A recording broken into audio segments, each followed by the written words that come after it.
जी हाँ दोस्तों, खेसारी लाल यादव जी का फ़ैन होंगे तो हो जाइए तैयार, क्योंकि आप लोग के लिए खेसारी लाल यादव जी लेके आ रहे काफ़ी बेहतरीन गाना।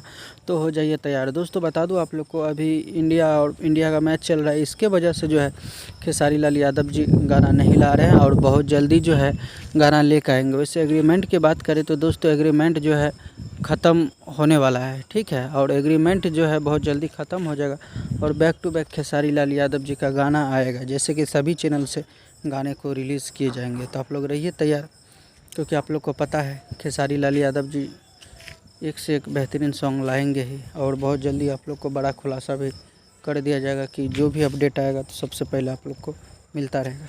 तो आज का अपडेट बस इतना ही था। मिलते फिर से नेक्स्ट वीडियो के